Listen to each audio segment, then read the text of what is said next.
En Corée, il existe l'une des unités des forces spéciales les plus puissantes, sous le numéro 709. Il n'y a pas si longtemps, il a accueilli une traditionnelle cérémonie de promotion, au cours de laquelle tout le monde doit s'affronter jusqu'à ce qu'il ne reste plus qu'un seul participant. Cependant, cette fois, une seule personne a pu annuler cette tradition.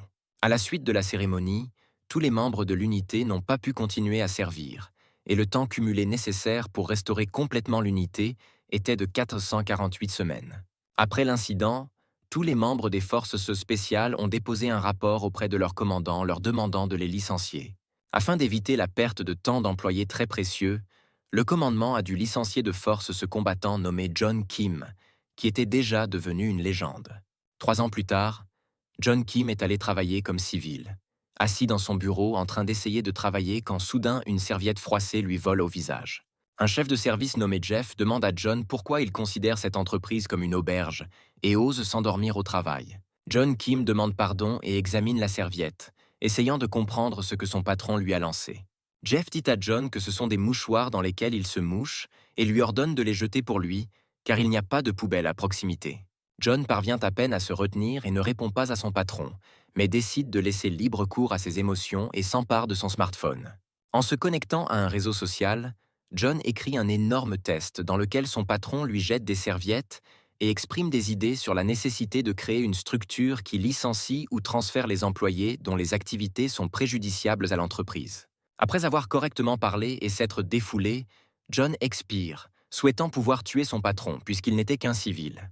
Soudain, John reçoit un message sur son téléphone disant qu'en tant qu'esclave d'une société capitaliste, on lui donne une chance. Soudain, une lumière rouge s'allume sur la branche gauche des lunettes de John, et un frisson parcourt le haut de sa tête. Une interface de réalité augmentée apparaît dans les verres des lunettes de John, indiquant que son inscription est terminée. Une voix mystérieuse commence à résonner dans la tête de John, l'informant que son nom dans le système est P099 et que le premier test pour lui commence. John essaie d'enlever ses étranges lunettes, mais les lunettes envoient un petit câble dans la tempe de John, l'avertissant que s'il ne porte pas ses lunettes pendant plus de 60 secondes, il sera électrocuté. John est perplexe quant aux raisons de ce qui se passe, se souvenant que l'entreprise lui a offert ses lunettes il y a longtemps et qu'elles n'ont jamais rien eu d'étrange, quand soudain une voix de femme interrompt ses pensées. Une collègue nommée Arabella s'approche de John, le regarde avec intérêt et lui dit qu'il n'a pas l'air bien. John essaie de dire à son collègue ce qui se passe, mais une voix dans sa tête l'avertit que s'il dit un mot, il sera également électrocuté. John décide que cela n'en vaut pas la peine. Alors il dit qu'il ne lui est rien arrivé de mal, ce à quoi Arabella répond sincèrement qu'elle est heureuse de l'entendre, essayant de proposer un rendez-vous après le travail aujourd'hui. Soudain, Jeff fait irruption dans la conversation, demandant ce qui se passe ici et s'il connaît un bar approprié pour des réunions privées. Il ajoute que John travaillera encore tard aujourd'hui, pour qu'Arabella puisse passer une bonne soirée rien qu'avec lui. Selon Jeff, Arabella ne devrait pas prêter attention aux personnes qui doivent faire des heures supplémentaires en raison de leur incompétence.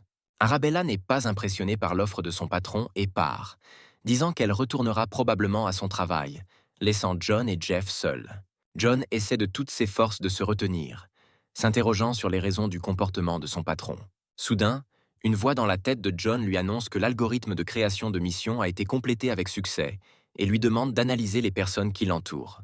John tourne son regard vers son patron et les lunettes commencent à numériser, montrant toutes ses données personnelles, tandis qu'il pose des questions à John et est en colère qu'on ne leur réponde pas.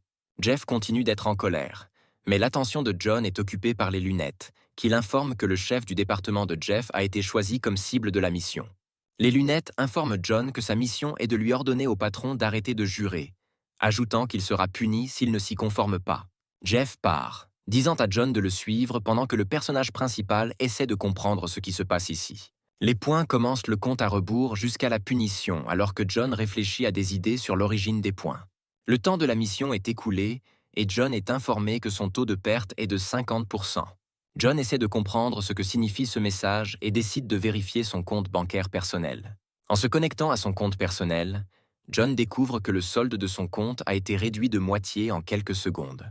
John s'emporte, claque ses mains sur la table et crie que tout ce qui se passe est un cirque, mais décide de se calmer et se rend sur le toit sur ordre de son patron. En sortant sur le toit avec John, Jeff commence à pousser John avec ses doigts et lui demande s'il est devenu fou. Jeff dit à John qu'il déteste les gens comme lui, estimant que le personnage principal l'évite non pas parce qu'il a peur, mais parce qu'il le considère vil. John ne dit rien, s'avouant qu'il doit garder le silence dans cette situation, puisqu'il a besoin de ce travail. Soudain, les brimades du patron sont interrompues par Arabella, qui demande gentiment à John s'il est stupide. Arabella dit que John doit être très fatigué à force de travailler toute la journée, ajoutant qu'il est difficile d'acheter une maison de nos jours, même si vous travaillez jusqu'à vos dernières jambes. Arabella dit que John a besoin de savoir quand tout raconter à l'enfer dans ce monde, et montre au patron le magnétophone sur lequel elle a enregistré toutes ses intimidations. Jeff s'emporte et demande avec colère à Arabella ce qu'elle fait, essayant de l'attraper avec sa main. Mais cette fois, John décide de ne pas rester les bras croisés et intercepte la main du patron, l'empêchant d'attraper son collègue. Jeff devient encore plus en colère, exigeant que John le laisse partir immédiatement, le maudissant encore plus. Les lunettes enregistrent le comportement agressif de Jeff et confient à John une nouvelle tâche, qui l'oblige à frapper son patron dans la pomme d'Adam. Jeff se libère et frappe John au visage de toutes ses forces, disant que maintenant il va le remettre à sa place. John décide qu'il en a assez et esquive facilement, délivrant un contre-coup de poing à la pomme d'Adam du patron. Le chef Jeff tombe au sol et John demande à Arabella d'agir comme si de rien n'était. Les points indiquent à John que la mission est terminée, lui rendant tous les fonds qu'il a perdus lors de l'échec précédent.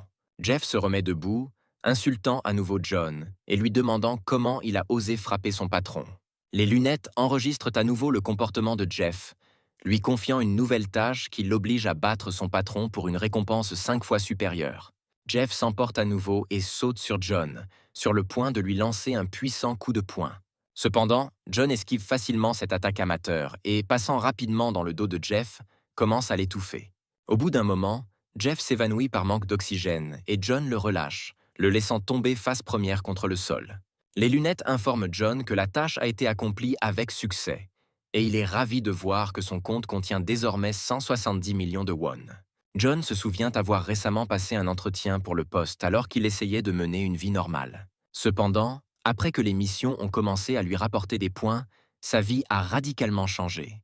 Après avoir accompli toutes les missions qui lui étaient confiées au début, John augmenta sa fortune à 580 millions de won. John sort sur le toit pour se réjouir de sa richesse. Cependant, sa joie est interrompue par un hélicoptère qui surgit de nulle part, transportant avec lui une petite valise. Le drone s'approche de John et lui laisse tomber un étui noir planant dans les airs. John ouvre la mallette contenant le ticket d'or, tandis que le drone l'informe que son test a réussi. Il ajoute que grâce au ticket, John est désormais autorisé à participer à la mission principale et qu'il doit désormais collecter 1 milliard de won en une semaine, sinon tous ses fonds seront réinitialisés. John retourne à son bureau, pensant qu'il lui faut encore 420 millions pour mener à bien la mission. John examine le ticket doré qu'il a reçu et remarque dessus une inscription indiquant que ce ticket permet d'emprunter jusqu'à 100 millions par utilisation. John pense, entre autres choses, qu'il manque d'informations sur ses lunettes, après quoi il remarque Jeff et décide de l'appeler. Jeff se fiche d'horreur au son de la voix de John et n'y réagit pas, continuant de rester dans la stupeur. John se rapproche de Jeff, disant qu'il a une question, ce qui fait soudainement crier Jeff de peur. John couvre la bouche de Jeff pour l'empêcher de crier et lui demande de répondre calmement à la question, après quoi il lui demande s'il connaît l'origine de ses lunettes. Jeff répond qu'il ne sait rien de ses lunettes, ajoutant qu'il n'a jamais vu une autre paire comme celle-ci sur aucun autre employé. John essaie de savoir si son patron ment, mais ses pensées sont interrompues par un message concernant une nouvelle mission. Ravi, John s'habille rapidement, disant qu'il quittera le travail plus tôt aujourd'hui et part joyeusement. John arrive à l'endroit désigné, qui est le toit d'un bâtiment en construction, et regarde autour de lui. Les lunettes informent John que la récompense pour avoir accompli la tâche est de 300 millions de won, ajoutant que la compétition entre les participants commence. Soudain, les lumières du chantier s'allument, éclairant une caisse posée sur une énorme bobine. John se dirige vers l'affaire et l'examine, se demandant comment elle s'est retrouvée là. Après avoir ouvert la valise, le personnage principal découvre qu'elle est remplie à ras-bord d'argent. Les points annoncent les règles, qui font que le gagnant est celui qui détient le sac à la fin du chronomètre, soit 10 minutes. Soudain, plusieurs bandits armés d'armes blanches surgissent du coin et disent à John qu'il n'aurait pas dû prendre le sac si vite. John examine les adversaires et leur demande s'ils sont des participants comme lui. Les bandits se moquent de John, lui demandant s'il comprend la situation dans laquelle il se trouve. Cependant, le personnage principal sourit follement, leur demandant que pour gagner, il lui suffit de tous les battre. Le bandit principal crie à John qu'il est trop arrogant et se précipite pour l'attaquer. Cependant, John, utilisant la valise contenant de l'argent, bloque facilement son attaque. Riant de la vantardise du bandit, John le frappe violemment avec sa paume. La force du coup fait voler le bandit, détruisant tous les objets fragiles avec son corps. John rit en regardant les visages surpris des autres bandits, disant que tout semble encore plus simple qu'il ne le pensait. Les bandits rassemblent leurs pensées et attaquent John de différents côtés simultanément, faisant preuve d'un travail d'équipe. John esquive les attaques avec un couteau, plaçant facilement un étui solide et impénétrable sous les coups. Ayant perdu son sang-froid à cause de coups infructueux, le bandit fait un bond brusque en avant, essayant de percer John. Cependant, John bloque l'attaque en tenant la lame avec une précision chirurgicale à l'aide d'une poignée de valise. Après avoir cassé la lame du couteau, John abaisse de toutes ses forces la lourde valise sur la tête du criminel, le neutralisant. John regarde le bandit inconscient, disant qu'il a mal évalué ses chances. Le personnage principal se tourne vers l'autre bandit et lui dit qu'il a quelques questions. John lui demande qui dirige le jeu, ce à quoi il répond qu'il ne sait rien, ajoutant qu'il a simplement reçu un bracelet et qu'il est devenu participant. John réfléchit aux raisons pour lesquelles seul son dispositif émetteur de mission a la forme de lunettes, tandis que le bandit décide de l'attaquer, profitant de l'occasion. Cependant, le bandit n'a pas le temps de faire quoi que ce soit, car John s'approche rapidement de lui et lui demande s'il veut le poignarder avec ce pathétique couteau. N'ayant pas reçu de réponse claire, John frappe également le bandit avec une valise, l'assommant. Soudain, John entend les cris d'un des bandits, dont le bracelet lui indique que 300 millions lui ont été débités, concluant que le membre est désormais en faillite. L'appareil rapporte que la dette du bandit a atteint son maximum d'1 milliard, ajoutant que la procédure de recouvrement des créances commence maintenant. Le dispositif sur la main du bandit est activé, injectant une substance dans la main du porteur, indiquant que l'enquête sur le cas du membre du P16 a commencé. Les veines du bandit apparaissent sur sa peau, devenant violettes, et d'une voix tremblante, il supplie John de l'aider. John est choqué par ce qu'il voit, se rappelant que ses lunettes, apparemment, ont aussi un injecteur qui pourrait le tuer à tout moment. Soudain, 2 personnes à la peau bleue portant d'étranges masques apparaissent derrière lui, dont l'une dit que les participants ne sont pas différents. 2 tyrans attachent le bandit avec des chaînes et le mettent dans un sac, disant que les participants au jeu deviennent fabuleusement riches ou perdent tout. Resté seul, John pense que tous les participants, y compris lui-même, sont devenus victimes de la soif de profit et que toutes les missions précédentes n'étaient que des appâts. Soudain, une foule de 48 personnes arrive sur le chantier et décide également de prendre le sac des mains de John. La foule entoure John de tous côtés, se préparant à attaquer, et il remarque qu'il y a trop de monde. John prend position, se prépare à attaquer et dit à ses concurrents d'attaquer tous en même temps. Heureux de pouvoir enfin s'échauffer, John distribue facilement des coups de poing à tous les participants à l'aide d'une valise. Lorsqu'ils sont touchés, 300 millions de won sont déduits de chaque membre, ce qui les rend désespérés. Le risque de perdre autant d'argent à cause d'un seul coup arrête tous les participants, ce à quoi John leur demande seulement d'un ton moqueur pourquoi ils ne veulent pas l'attaquer. Les participants décident d'attaquer à distance, bombardant John de pierres et d'autres matériaux disponibles. Cependant, John combat facilement tous les objets qui volent sur lui comme une valise, se moquant seulement des tentatives pitoyables de ses adversaires. Dès que les participants sont à court de munitions, John saute sur l'un des leaders en balançant sa valise. Après avoir mené une attaque écrasante, le personnage principal neutralise le chef, le mettant en faillite. Certains participants pensent que même l'amende en cas d'échec d'une mission ne sera pas si élevée, et ils s'enfuient du site de compétition à l'unisson. Cependant, les participants restants n'ont absolument rien à perdre, alors ils prennent des armes blanches et décident d'attaquer John dans une foule. Les créatures masquées regardent John battre les participants un à un avec une valise, multipliant ainsi le nombre de faillis. Peu de temps après, John est déjà en train d'achever le dernier participant, remarquant que son costume est déchiré. Après avoir remporté le concours et reçu un prix de 300 millions, John conclut qu'il peut simplement s'en acheter un nouveau, et s'en va. Une femme l'observe de loin, lui disant que ce membre ne tiendra pas longtemps, se tournant vers son mystérieux collègue. Le collègue lui dit qu'il est d'accord avec elle, ajoutant que John attire trop l'attention sans se rendre compte du danger qui le court. Pendant ce temps, John décide de passer la nuit au cher hôtel Sigrel au lieu de chez lui, où une nuit dans une chambre de luxe coûte 20 millions. Le personnage principal est heureux de pouvoir enfin se permettre une vie riche et de disposer d'un montant qu'il n'aurait pas gagné auparavant en 10 ans. Les serveurs entrent dans la salle et lui disent qu'elle lui a apporté le plat qu'il a commandé. John décide d'essayer un steak spécial de première qualité préparé par un chef 3 étoiles Michelin. Le visage de la jeune fille change, demandant à John s'il aime le plat préparé. John affiche un sourire satisfait, signalant que le plat est incroyablement savoureux. La jeune fille enlève son déguisement, se révèle être celle qui le suivait sur le chantier et dit que c'est une personne complètement imprudente.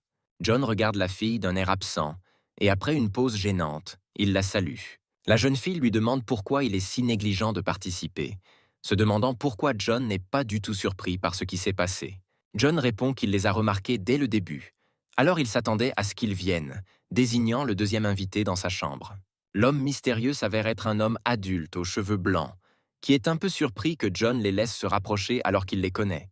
John répond qu'il les a remarqués le suivre, mais il pouvait dire qu'il ne voulait pas lui faire de mal, ajoutant qu'il voulait lui-même des réponses. L'homme dit qu'il comprend le désir de John de leur soutirer des informations, ajoutant qu'il lui demandera quelque chose lui-même. Le trio s'assoit à table et l'homme demande à John comment il est devenu membre. John répond qu'il l'est devenu après avoir reçu l'appareil et effectué des missions de test, au cours desquelles l'homme lui demande où se trouve son bracelet. John répond qu'il n'y a pas de règle stipulant que le bracelet doit être au poignet, décidant de dissimuler des informations sur ses lunettes, ce qui amène la jeune fille à sympathiser avec lui en supposant qu'il le porte à la cheville. John dit que c'est à son tour de poser des questions et demande à l'homme s'il sait comment retirer l'appareil. L'homme répond que le prix pour lequel l'organisation a fixé la liberté est de 2 milliards de won. Et tant que ce montant n'est pas payé, il est impossible de le retirer.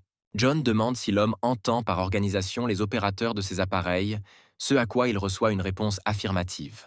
L'homme explique à John que cette organisation est la créatrice de l'enfer et la propriétaire du Darknet, qui utilise des dizaines de milliards de fonds illégaux pour organiser des jeux terribles. Selon lui, pas un seul participant n'a encore réussi à retrouver sa liberté.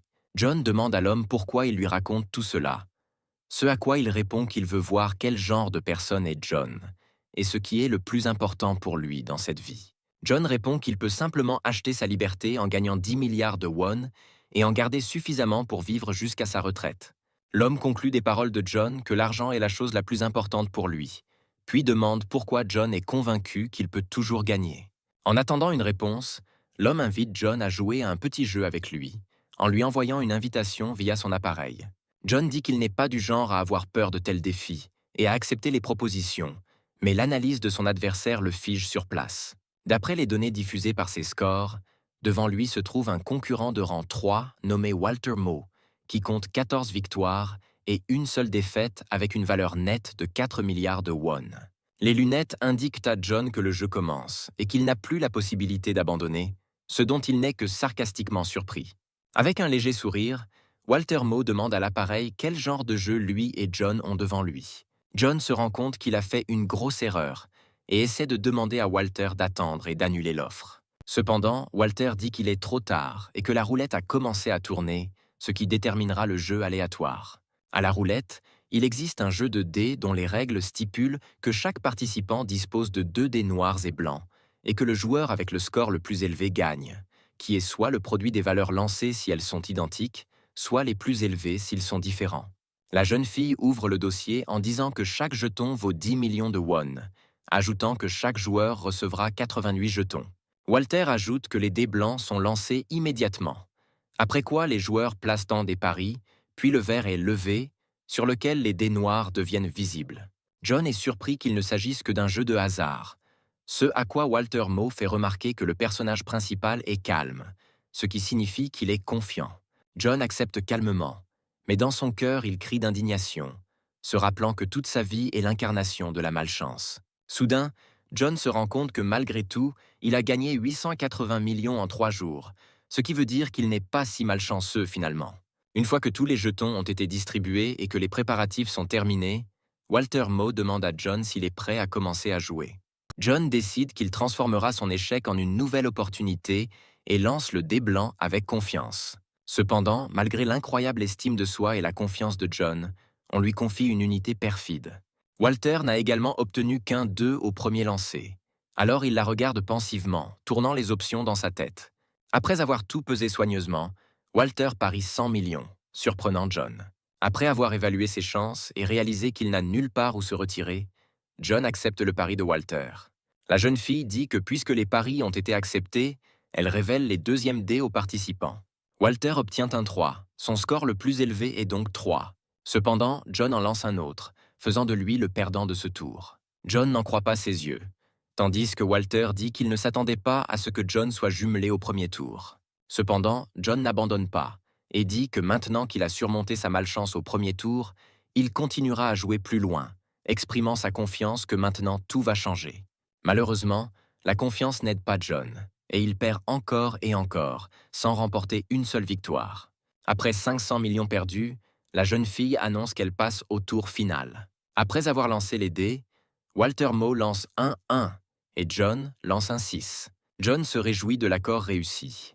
Mais Walter met tout en œuvre, affirmant qu'il donnera à John une chance de reconquérir et de tout gagner. Le personnage principal est choqué par le comportement de Walter, raisonnant mentalement sur la raison pour laquelle Walter a tant d'espoir d'obtenir un 6. Ce qui, dans ce jeu, signifie une victoire automatique, mais réalisant que pendant tout ce temps, il n'y a eu aucune manipulation avec les dés, il accepte le pari. John note que s'il avait su quel genre de personne était Walter, il ne se serait jamais assis pour jouer avec lui à table, car Walter a le talent d'absorber la chance. Walter obtient un 6, ce qui fait de lui le vainqueur automatique de ce tour et garde toute la fortune de John pour lui.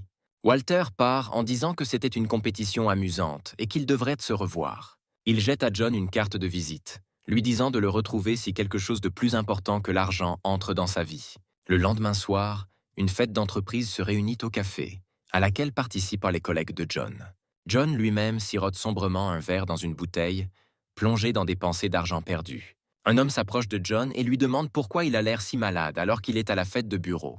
L'homme est le président de l'entreprise où travaille John, nommé Matt Dock. Cependant, John ne fait pas attention à Matt et continue de boire d'un air maussade. Jeff se lève d'un bond, essayant de s'expliquer avec complaisance auprès du président. Cependant, le président, souriant gentiment, dit à Jeff qu'il ne voit rien de mal et demande à John de le suivre. Dès que les deux partent, les employés commencent à se parler de John, en disant qu'il est un peu étrange, et en racontant comment ils ont entendu dire que John avait fait faillite avec un investissement. Arabella écoute ces conversations et exprime l'espoir que tout ira bien pour John, ce à quoi on lui dit que le président de l'entreprise était surnommé le Bouddha souriant pour sa bienveillance. Pendant ce temps, Matt est dans la rue en train de gronder John de manière obscène, le tenant par la cravate et disant que le personnage principal devrait connaître sa place et ne pas gâcher l'événement d'entreprise avec un visage aigre. Il ajoute qu'une personne comme John peut être remplacée à tout moment, malgré le fait qu'il travaille dur. John réfléchit au fait qu'il doit vraiment travailler pour des monstres comme Matt pour gagner de l'argent, mais il est interrompu par une gifle. Matt dit qu'il lui donnera 100 000 won pour chaque gifle, donc John devrait lui être reconnaissant de l'avoir élevé, ce à quoi le personnage principal s'empêche de se casser le bras, quand soudain une nouvelle tâche lui revient. Soudain, John, affichant un sourire éclatant, remercie cordialement Matt pour les gifles, qualifiant cela de vraies leçons de vie. John prend la main du président et lui demande de l'honorer en étant avec lui et de recevoir davantage de sa sagesse. Le président devient immédiatement plus gentil et dit à John qu'il est d'accord, exigeant de retourner au café, où John lui servira un verre, et ils iront jusqu'au bout. John sourit et est d'accord avec le président, relisant les termes de sa mission, dans laquelle il reçoit l'ordre de kidnapper Matt pour une énorme récompense. Après un certain temps, Matt Dock reprend ses esprits, étant attaché dans un garage. John dit à Matt qu'il l'a kidnappé, vérifiant les nouvelles conditions de mission sur sa montre, d'où il résulte que le président doit être enfermé dans un certain endroit et y être détenu pendant 24 heures. John dit au président de l'entreprise, Matt, qu'il le traînait et provoquait toutes sortes de scènes. Matt demande de le détacher immédiatement et de lui donner le téléphone. Mais John le sort de sa poche et précise s'il s'agit bien du téléphone dont il parle. John dit qu'il a fouillé son téléphone et trouvé diverses choses, ce qui met Matt en colère, qui le traite de gamin et demande de le détacher. Il continue son hystérie, criant que John n'ose pas le kidnapper et espère qu'il ne lui arrivera rien à cause de cela. En réponse, John pique Matt avec son téléphone, qui contient des photos d'une caméra cachée installée dans les toilettes pour femmes de l'entreprise. John traite Matt de pervers complet, suggérant que c'est lui qui l'a installé, ce à quoi il demande seulement de manière incompréhensible comment il a pu y accéder. John se moque seulement de Matt, sans lui dire que la récompense intermédiaire pour l'enlèvement était d'apprendre à pirater des appareils. John dit à Matt que s'il confie l'affaire à la police, des choses très intéressantes se produiront. John dit qu'il comprend maintenant pourquoi il a dû kidnapper Matt, quand soudain son attention est attirée sur un dossier contenant des fichiers sur son téléphone. John plonge dans le contenu du dossier, parcourant les noms des fichiers, quand il s'arrête brusquement. Le visage de John change et demande à Matt qui, selon lui, sont les employés de l'entreprise. Matt répond que tous ces employés sont des créatures qui ne connaissent pas leur place, et il leur donne simplement une chance de réaliser au moins quelque chose dans cette vie. John dit que même si tout le monde a des squelettes dans son placard, il n'y aura pas de salut pour quelqu'un comme Matt. Matt sourit avec arrogance, disant que John commet lui-même des crimes maintenant, donc son intimidation sera inutile. John fait taire Matt en lui disant qu'à partir de maintenant, il lui donnera 100 000 won pour chaque gifle, lui disant de considérer cela comme un entraînement à la patience. Matt s'emporte et crie au personnage principal que s'il ose toucher ses cheveux, il aura des ennuis. Cependant, il n'a pas le temps de finir car la gifle de John le rattrape, l'envoyant facilement voler au sol. John s'assoit à côté de Matt et lui demande les raisons pour lesquelles Matt pense que s'il a de l'argent, il peut vivre ainsi. John soulève le président de l'entreprise, ajoutant que même vivre comme tout le monde devient très difficile et grâce à des créatures comme Matt, cela devient presque insupportable. Le personnage principal frappe à nouveau le président de l'entreprise en lui disant qu'il souhaite qu'il ressente cette injustice au moins une fois dans sa vie.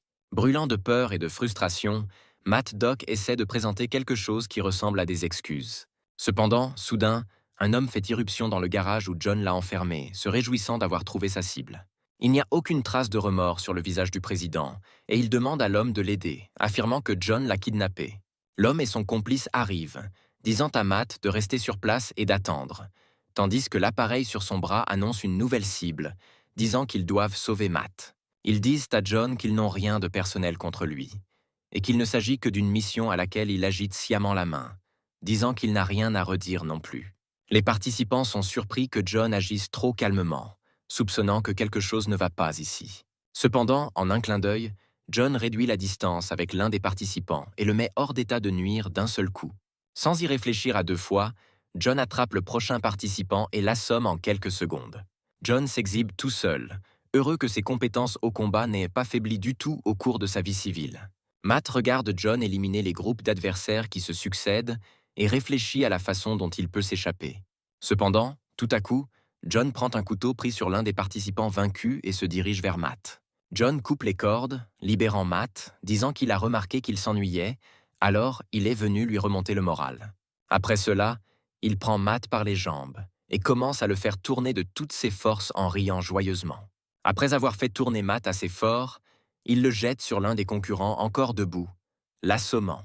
Matt Doc ne supporte pas le stress psychologique de la peur et de l'humiliation qui en résulte et se met à pleurer en regardant John. John dit à Matt d'arrêter de pleurer, car ils ont encore 15 heures incroyables devant lui, pendant lesquelles il l'aidera à renaître. Un autre couple de participants attend derrière le hangar et constate que 5 équipes y sont déjà entrées. L'un des partenaires affirme que cela signifie simplement qu'ils doivent abandonner la mission. Il motive sa décision par le fait qu'il y a très probablement à l'intérieur une personne terriblement étrange et forte, avec laquelle il est tout simplement impossible de s'entendre. Pendant ce temps, John réveille Matt, qui s'est évanoui à cause du stress, et lui dit que pendant qu'il dormait, il a pensé à quelque chose. Selon John, puisqu'il s'occupe de l'éducation morale de Matt, cela vaut la peine de discuter de la question de son salaire. John dit que son salaire devrait être 5 fois supérieur à celui actuel et exige qu'il soit remplacé par un poste qui lui permettra de gagner le maximum avec un minimum de travail. Il ajoute également qu'à partir de maintenant, Matt Doc sera son chien jusqu'à ce qu'il le ressuscite en humain. Pendant ce temps, les lieux sont temporairement transférés dans une prison de sécurité spéciale qui n'héberge que des prisonniers dangereux. Un gardien s'approche de la cellule du prisonnier numéro 3270 et lui demande de tenir encore une journée. Son appareil lui montre sa nouvelle mission: libérer un criminel au premier degré dans les 24 heures. Le prisonnier de cette cellule, par oisiveté, frappe les murs de sa tête la plus forte, laissant de larges trous. L'appareil du garde ajoute qu'une fois la mission terminée avec succès, une nouvelle partie commencera. Le lendemain matin, Jeff entre dans le bureau et remarque une foule d'employés. Soudain, son visage se déforme en une grimace de surprise et de peur incroyable. Devant les employés, à une nouvelle table et une nouvelle chaise qui ressemble à un trône, est assis John, qui salue poliment tout le monde. John dit qu'un étrange miracle s'est produit et que, sur ordre du président, sa position a soudainement changé. Après le départ de tout le monde, John pense qu'à cause de ces points, le principe de ses gains a radicalement changé. Grâce à la mission accomplie et au ticket, il a restitué 500 millions de won sur son compte. Cependant, sa mission principale, gagner 1 milliard, reste inachevée et il ne lui reste plus qu'un peu plus de 28 heures. John se dit que le prochain jeu ou la mission n'a pas d'importance pour lui, du moment qu'il arrive bientôt. Pendant ce temps, en prison, l'opérateur demande au gardien un rapport sur la façon dont les choses se passent. Un gardien lui répond qu'il est dans un bus avec 10 prisonniers particulièrement dangereux, mais qu'il n'y a pas de situation d'urgence. Or, il s'avère que le gardien a d'abord tranché la gorge de son partenaire afin de ne pas laisser de témoins de ces atrocités. Ayant terminé son rapport, il s'approche du compartiment verrouillé dans lequel se trouvent les prisonniers et l'ouvre avec les clés. Il jette les clés des menottes aux prisonniers, leur disant qu'ils peuvent faire ce qu'ils veulent, mais qu'il est peu probable qu'ils s'échappent. Il explique que lorsque le jeu commencera, les pirates prendront probablement le contrôle des caméras de vidéosurveillance de la police. Le gardien conclut que de toute façon, personne ne pourra s'évader de prison. Pendant ce temps, tous les propriétaires d'appareils reçoivent une tâche qui les oblige à traquer les prisonniers évadés. Les prisonniers sont libérés, ainsi que le leader numéro 3270, dont la récompense est de 500 millions. Les autres prisonniers l'appellent Young-nim et lui demandent ce qu'ils vont tous faire. Young-nim propose de retrouver l'argent qu'un de ses amis a enterré dans l'enceinte de la prison, après quoi ils quitteront tous la Corée. Les participants reçoivent la géolocalisation des prisonniers et se demandent où ces prisonniers tentent de se rendre. L'un des chasseurs termine ses préparatifs et ordonne aux autres de s'éloigner. Sinon, ils n'auront pas le temps d'attraper suffisamment de victimes. 4 heures après le début du match de pénalty, l'une des équipes est arrivée sur les lieux des prisonniers et a commencé à arrêter les criminels. Le receveur se moque de la victime, disant que pour un criminel, sa victime est plutôt faible et aurait dû vivre une vie juste. Le receveur sent la main de son ami sur son épaule et se retourne en disant que tant qu'ils attraperont tout le monde un à un, les observateurs ne remarqueront rien. Cependant, la main posée sur l'épaule du receveur n'est que le membre sectionné de son ancien ami, qui a été coupé par le prisonnier numéro 2804. Le prisonnier dit qu'il attrape aussi des gens, précisant que ses cibles sont des monstres à montre rouge. Le receveur essaie de dire quelque chose au prisonnier, mais il lui coupe rapidement la main puis l'achève. Le prisonnier 2804 revient à Young-nim, disant qu'il s'est occupé des parasites locaux et jette ses mains coupées par terre. 2804 demande à Young-nim combien de personnes sont impliquées alors qu'il pose ses mains sur la tête du captif. Young-nim répond qu'il s'est vite lassé de tuer des chasseurs, alors il a arrêté de compter, après quoi il brise le cou du prisonnier. Il se retourne vers la montagne de cadavres et dit qu'il ne s'est pas autant amusé depuis longtemps. Après cela, il s'approche du reste des prisonniers qui creusent le sol à la recherche d'argent et leur dit qu'ils devraient creuser plus vite, sinon il abandonnera ceux qui ne trouvent rien. Le prisonnier 2804 dit à Young-nim qu'après avoir vérifié les membres morts, il n'a pas pu déterminer à quel gang ils appartenaient, mais il a découvert qu'il y avait une prime sur leur tête et leur emplacement a été révélé. Young-nim demande au prisonnier 2804 combien il donne pour lui. Et après avoir reçu la réponse, il est heureux, disant que c'est toujours un rêve de recevoir une récompense sur sa tête. Ne comprenant pas la joie de Young-nim, 2804 demande à son complice combien d'argent ils ont déjà trouvé. Le prisonnier répond qu'ils ont trouvé 3 paquets de 500 millions chacun, et qu'il en reste 3 autres. Le prisonnier 2804 réfléchit mentalement que c'est bien plus que ce qu'il avait imaginé, estimant qu'il devrait simplement utiliser Young-nim et s'échapper. Pendant ce temps, 2 autres participants les observent, surpris par leur comportement. Ils remarquent alors un tas de membres morts déterrés, réalisant que les prisonniers sont bien plus dangereux qu'ils ne le pensaient au départ. Les participants décident de ne pas battre en retraite et de jouer gros. Mais l'un d'eux remet en question la justesse de son action, affirmant que chasser les gens comme le bétail est étrange. Cependant, ses pensées sont interrompues par son complice, qui l'a attrapé par la veste et lui a dit qu'il ne chassait même pas des gens, mais des monstres. Le responsable des participants suggère de les attraper à distance, car c'est la méthode la plus sûre, ajoutant qu'il ne faut en aucun cas les laisser s'échapper.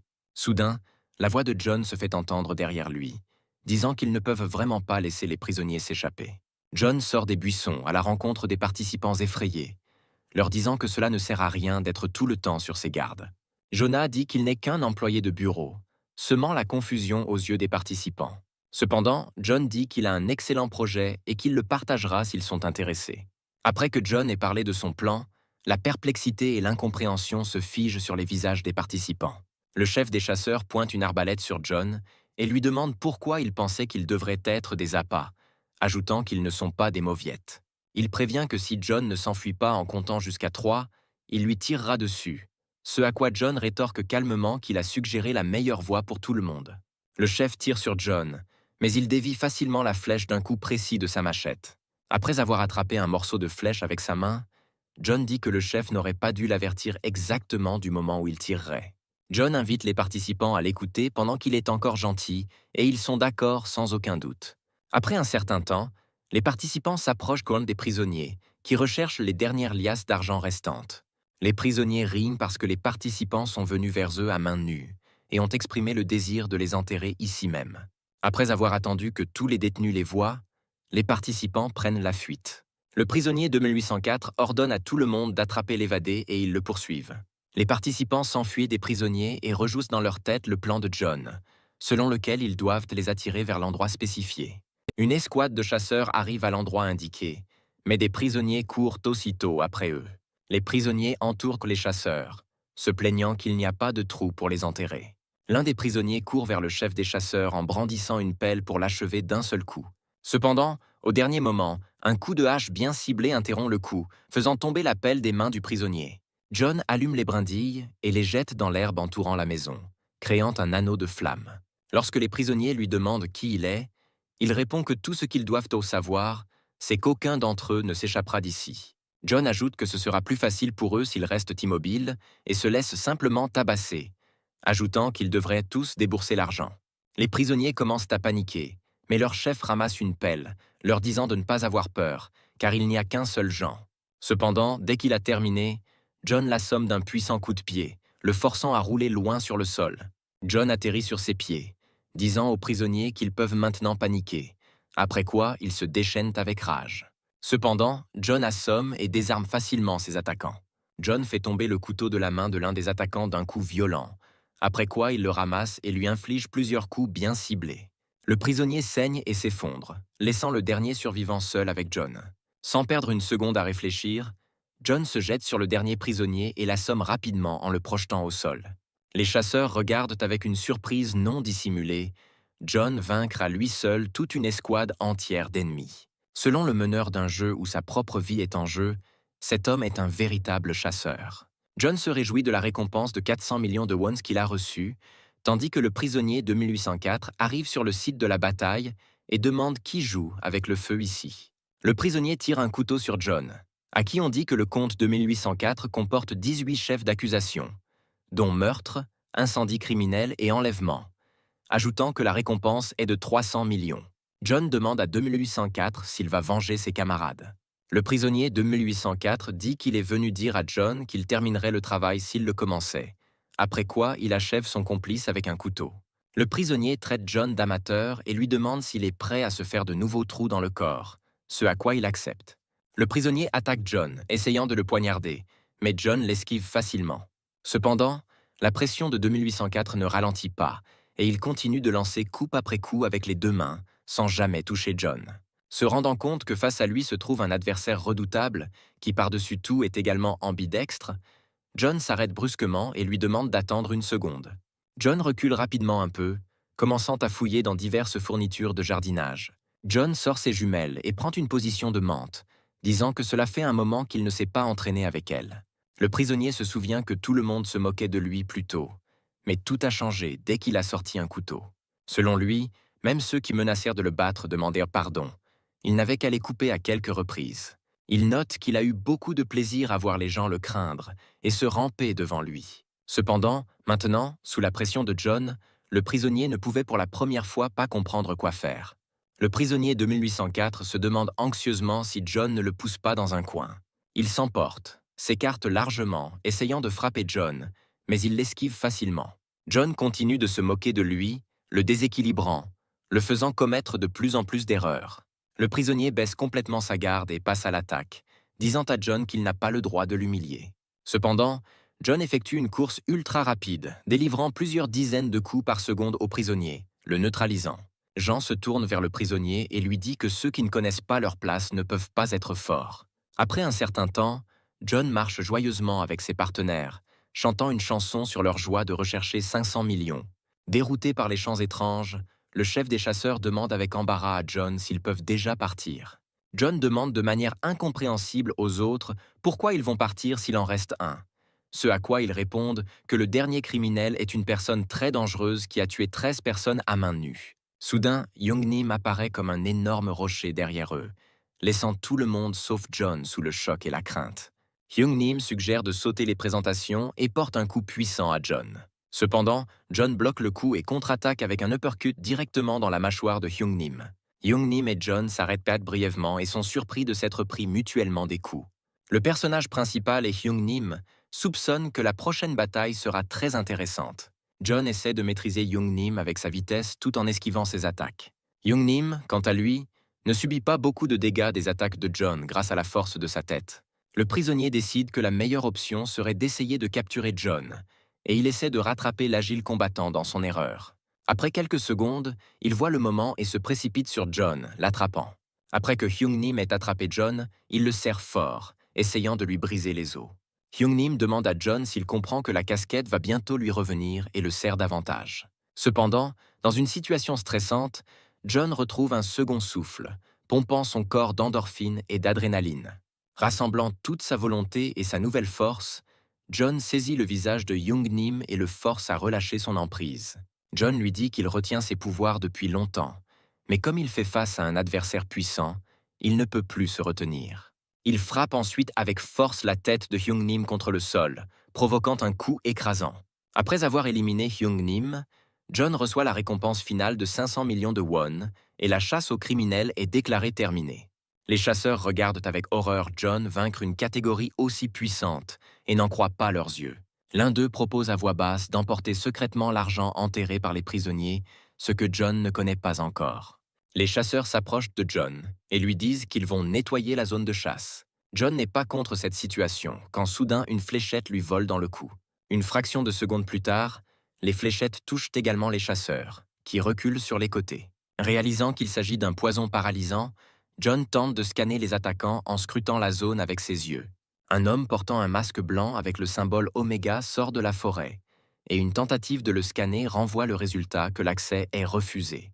Oméga est également entouré d'hommes de main qui ressemblent à des agents de recouvrement sur un chantier de construction. John essaie de demander à Oméga qui il est, mais le poison commence à faire effet et ses yeux se ferment lentement. Incapable de résister au pouvoir du poison, John tombe inconscient au sol. John se retrouve dans un bâtiment en feu qui ressemble à un établissement correctionnel. John tente de sortir du bâtiment en feu, mais entend soudain des voix étranges lui poser des questions. John se retourne et voit des enfants morts qui le regardent à travers les barreaux et lui demandent pourquoi il s'est enfui seul. John se lève soudainement et se retrouve allongé sur son lit dans son appartement. Le personnage principal se souvient de tout ce qui s'est passé, et le visage de Young-Nim vaincu et ce masque Oméga apparaissent dans sa tête. John écoute la télévision qui diffuse des informations selon lesquelles un incendie s'est déclaré dans un bus d'un convoi de prisonniers condamnés à mort. John vérifie son solde et son statut de mission et confirme que son solde est de 1,7 milliard de dollars. John expire en posant une main sur son cou, croyant que tout s'est terminé sans problème. Soudain, il sent un étrange appareil sur son cou qui ressemble à une petite bombe. John se voit confier une nouvelle mission selon laquelle il doit accomplir 5 tâches consécutives, dont la première consiste à établir le contact avec l'employé A. Par une matinée ensoleillée, Jeff se tient près de son lieu de travail et boit du café, se plaignant d'en avoir assez de l'acheter lui-même tous les jours. Soudain, il remarque John se précipiter à toute vitesse, qui ne parvient qu'à crier à Jeff de s'écarter. John passe devant Jeff, lui arrache la tasse de café des mains et se précipite vers les étages supérieurs du bâtiment. Arabella est assise sur son lieu de travail et s'acquitte de ses tâches en lisant des rapports. Soudain, le visage de John, essoufflé et déformé par un léger brin de folie, apparaît devant son visage et la salue. Arabella saute de son lieu de travail avec surprise, examinant attentivement John. S'étant un peu calmée, elle demande à John ce qui s'est passé et pourquoi il était si essoufflé. Ce à quoi John répond qu'il a une tâche très importante. Arabella demande à John si cette tâche la concerne, alors qu'on lui confie une mission selon laquelle il doit passer 6 heures à côté d'Arabella. John dit qu'il a récemment changé de poste et d'emploi, ajoutant qu'elle a probablement besoin d'une pause dans un travail excessif. Le personnage principal conclut qu'aujourd'hui, Arabella peut se reposer et parler avec lui, et que l'assistant Jeff fera tout pour elle. John remarque Jeff et le regarde follement, lui demandant s'il va aider Arabella. Jeff, mort de peur, salue en disant qu'il fera tout sans aucun problème. John ajoute qu'il paiera ses dépenses de vacances avec la carte qu'il a reçue de son patron, gardant le silence sur le fait qu'il l'a effectivement volée. Arabella est heureuse de cette situation, lui demandant si elle peut prendre des vacances à tout moment. Ce à quoi John répond que pour cela, elle a besoin d'être près de lui. Arabella et John passent une excellente journée en faisant diverses activités, comme aller au cinéma, pique-niquer ou jouer au bowling. Et John pense que cela ressemble beaucoup à un rendez-vous. John et Arabella terminent leur journée au restaurant et elle lui dit qu'elle s'est bien amusée aujourd'hui. Arabella s'excuse d'être bruyante, admettant qu'elle commence à être de plus en plus fatiguée à force de trop travailler. Elle dit qu'elle est toujours très reconnaissante envers John pour tout et dit qu'elle veut lui avouer quelque chose. En levant les yeux vers John, elle voit qu'il a inséré 2 fourchettes dans sa bouche, disant qu'il s'agit d'un morse moustachu. Arabella rit de bon cœur, demandant à John s'il était aussi ivre qu'elle. John a pour mission de faire rire Arabella et est heureux qu'elle soit un peu ivre. Sinon, cela aurait été beaucoup plus difficile. Le serveur s'approche d'eux et leur apporte une assiette recouverte d'un couvercle en leur disant que leur dernier plat est prêt. Il remercie John et Arabella d'avoir visité le restaurant, disant qu'il leur a préparé un petit cadeau, enlevant le couvercle et montrant à John que les mêmes montres des membres se trouvent à l'intérieur. Arabella regarde l'appareil, le prenant pour une montre intelligente. Et John reçoit la tâche d'amener Arabella à rejoindre le jeu et à lui mettre l'appareil. Arabella demande joyeusement s'ils reçoivent une montre, tandis que John se rapproche du serveur et lui demande qui il est. Le majordome regarde John sans vie, et il se rend compte que quelqu'un le contrôle clairement. Arabella regarde John d'un air un peu confus, lui demandant si tout va bien. John est perdu dans ses pensées, réalisant qu'il s'est trompé en pensant qu'il pourrait toujours gagner, car il n'imaginait pas que de tels dilemmes se présenteraient à lui. John décide de ne pas le dire à Arabella et lui dit que rien de grave ne s'est produit, ajoutant qu'il la raccompagnera chez elle. En arrivant chez elle, Arabella s'endort paisiblement et John la regarde, réalisant qu'elle est sans défense et que cela ne lui coûte rien de lui mettre l'appareil. John se dit que tout ce en quoi il croit dans ce monde, c'est l'argent, ajoutant que sa vie est beaucoup moins importante que la sienne, mais il n'arrive toujours pas à se prononcer sur une telle méchanceté. Soudain, Omega contacte John à travers les lunettes, lui disant que personne ne sera au courant de son action. Il ajoute qu'une personne fait tout pour survivre, donc John ne devrait pas s'inquiéter. Selon Omega, John est spécial, mais en fin de compte n'est qu'un des membres, et les membres sont très faciles à contrôler, puisque l'homme est l'animal le plus égoïste. John demande moqueusement à Omega s'il pense vraiment tout savoir de lui, ajoutant qu'il pense qu'il n'a aucune idée de qui est John. John dit à Omega qu'il l'a laissé tomber, expliquant que lorsqu'il échoue, il bouleverse tout. Omega demande à John s'il est sûr d'en être capable, ce à quoi le personnage principal prend un couteau et lui arrache la bombe du cou. John dit à Omega qu'il pensait pouvoir le contrôler avec de l'argent, mais en réalité, c'est lui qui l'utilisait. Omega se demande jusqu'où John peut aller, appelant plusieurs drones dans la zone où se trouve John. Les drones mettent le feu à la villa en face de John, et Omega l'informe qu'il y a 5 personnes à l'intérieur. Omega dit à John qu'il doit sauver les malheureux de cet incendie. Mais il y a un piège. John reçoit une nouvelle tâche pour tuer Arabella avec une récompense importante de 300 millions de won. La même tâche, ainsi que la localisation d'Arabella, revient à plusieurs autres participants. Omega pose un dilemme à John.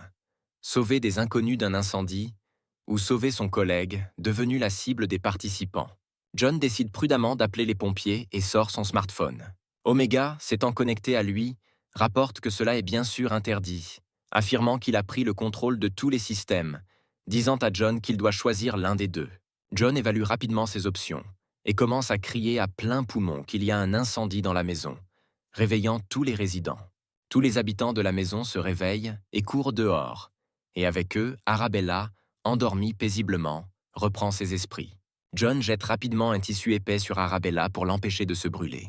Après avoir enveloppé Arabella, John la jette par-dessus son épaule et la transporte hors du bâtiment et dans la rue. John la dépose en lui disant que malheureusement, il n'a pas apporté son téléphone professionnel. John demande à Arabella de se couvrir d'une couverture et d'attendre ici, disant qu'il reviendra bientôt. Arabella demande anxieusement à John où il va, exprimant l'espoir qu'il ne reviendra pas sur les lieux de l'incendie. John hésite un peu et lui raconte que lorsqu'il était enfant, il y avait un incendie à l'endroit où il habitait. D'après les paroles de John, il était faible et très effrayé à ce moment-là, donc il ne pouvait rien faire. Après ce jour, John a décidé qu'il ne laisserait jamais une personne innocente dans le pétrin. John entre dans un bâtiment en feu et Arabella le regarde avec inquiétude tandis que les spectateurs se demandent pourquoi il y est allé. Au bout de quelques secondes, les gens sortent leur téléphone et commencent à filmer de toute leur force le bâtiment en feu. John émerge de la fumée quelques minutes plus tard, sortant 4 personnes du feu. Arabella étale sa couverture et John y place les survivants, demandant de l'aide alors qu'il retourne au bâtiment en feu. John est informé que le participant s'approche d'Arabella et se trouvera dans un rayon de 5 mètres dans 1 minute.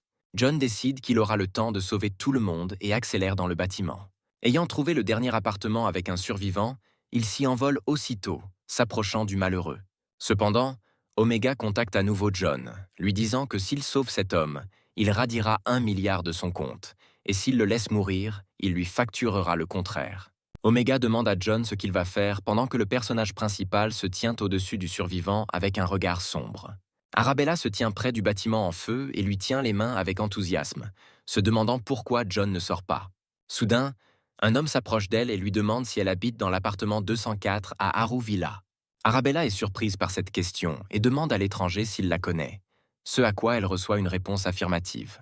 L'inconnu attrape Arabella par le bras et sort un couteau, lui ordonnant de se taire et de le suivre. Il ajoute qu'elle ferait mieux d'être une bonne fille, quand quelque chose de lourd atterrit sur la voiture derrière lui. La fumée se dissipe, et John apparaît devant Arabella et le groupe, qui dit à l'étranger qu'il le tuera s'il touche Arabella. Le membre demande à John s'il est le même que lui, soupçonnant qu'il veut voler son argent. Le participant crie que cet argent lui appartiendra et tire Arabella sur son couteau. Cependant, John lance bien sa botte et dévie le coup sur Arabella. À cause d'une horreur et d'un stress accablant, Arabella tombe à genoux, incapable de bouger. L'étranger fait une seconde tentative pour tuer Arabella et lui donne un fort coup de couteau. Cependant, John parvient à couvrir Arabella avec lui-même à temps, encaissant le coup de couteau. Il répète qu'il le tuera s'il pose ne serait-ce qu'un doigt sur Arabella. John décide de ne pas participer à la cérémonie et donne un puissant coup de tête à l'étranger, l'assommant. Le personnage principal se réjouit de la victoire, mais se rend immédiatement compte qu'il a inhalé du monoxyde de carbone et que ses forces commencent à le quitter.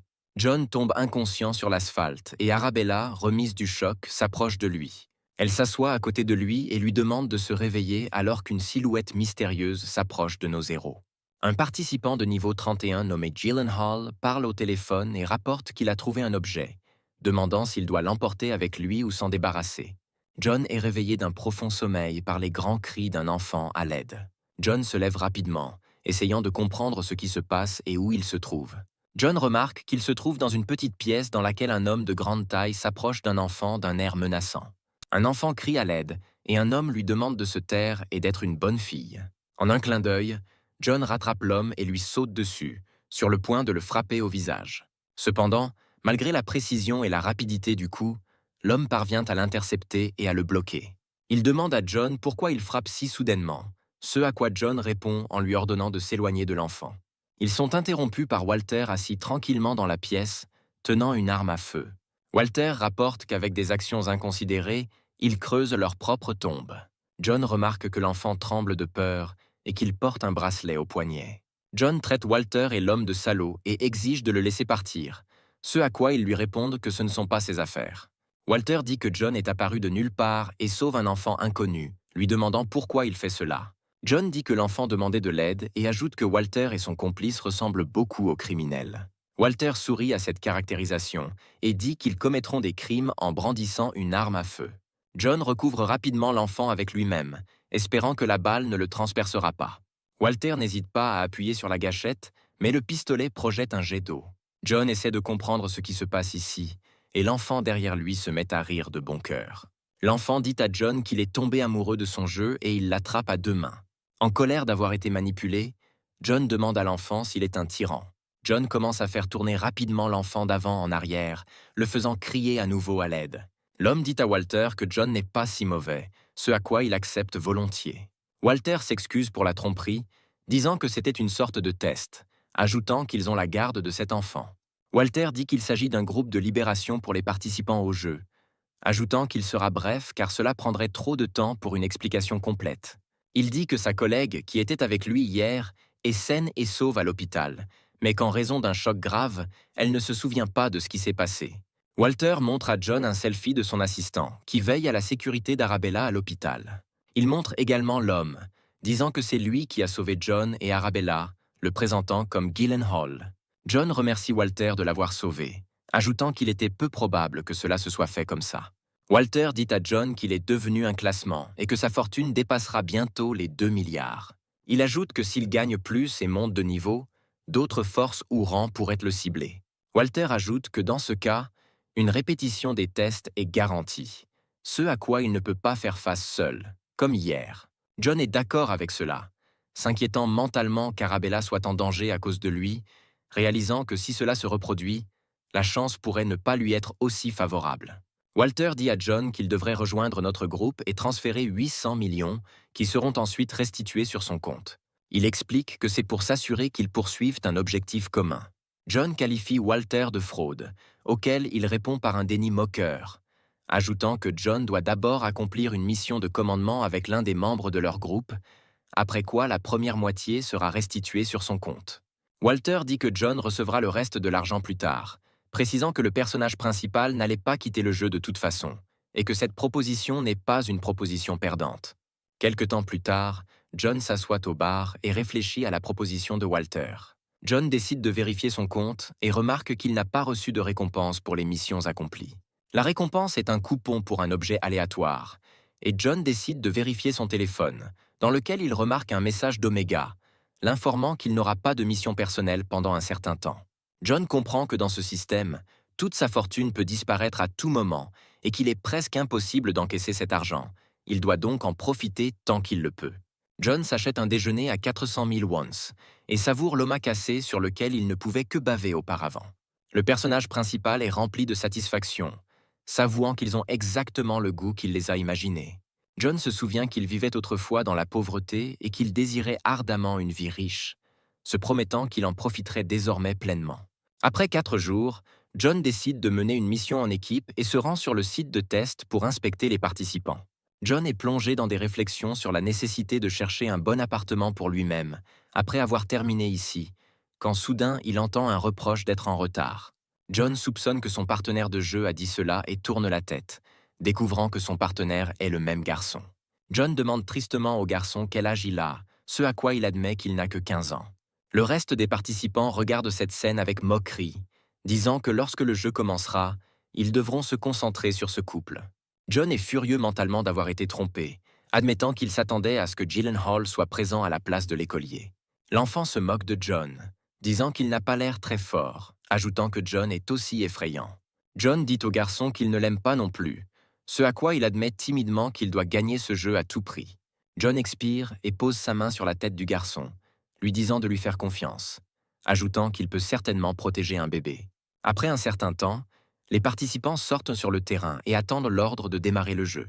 Grâce à un haut-parleur sur le poteau, il est annoncé que le jeu sera un jeu de défense du roi, dans lequel un roi aléatoire est sélectionné dans chaque paire, qui doit être défendu à tout prix jusqu'à ce qu'il ne reste plus 2 paires de participants.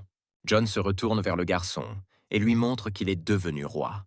Les héros sont entourés d'autres participants et se préparent à la fin du compte à rebours. Dès la fin du compte à rebours, l'un des binômes de participants se précipite sur l'enfant. John parvient à attraper rapidement l'écolier et à l'asseoir sur son cou, ce qui lui permet de contrôler plus facilement le roi. Les membres félicitent John pour sa rapidité, ajoutant qu'il vient de révéler à tout le monde que le garçon est le roi. L'un des participants ajoute que s'il se bat seul, il mourra rapidement. Le garçon est effrayé par les menaces et enfonce ses mains dans les cheveux de John, le faisant se recroqueviller de douleur. L'enfant commence à paniquer et à demander ce qu'il doit faire, ce à quoi John crie et lui demande de s'asseoir droit et de ne pas le déranger. L'un des participants décide d'y mettre fin en se préparant à attaquer John et l'enfant. Soudain, il remarque que les 2 participants aux cheveux verts regardent ce qui se passe avec indifférence et ne tentent pas d'attaquer John. Quelques participants se rendent compte qu'ils veulent les poignarder dans le dos et s'approchent d'eux en leur disant que cela ne marchera pas, ajoutant qu'ils doivent d'abord éliminer John et le petit. L'enfant touche le visage de John, lui disant qu'ils ont été distraits, ce à quoi il répond qu'il le voit lui-même. Pendant ce temps, une autre paire de participants se faufile prudemment derrière John. John demande à l'enfant de déplacer son appui sur les 2 jambes et de se lever, ce à quoi il demande pourquoi cela est nécessaire. Soudain, Les participants les attaquent des deux côtés, essayant d'attraper l'enfant au cou de John. John jette l'enfant, après quoi il saute, donnant des coups de pied à deux attaquants en même temps. John assomme les participants d'un seul coup et décide de se montrer en rattrapant théâtralement un enfant qui tombe. John rabaisse l'enfant en disant qu'il s'occupera des autres et qu'il reviendra.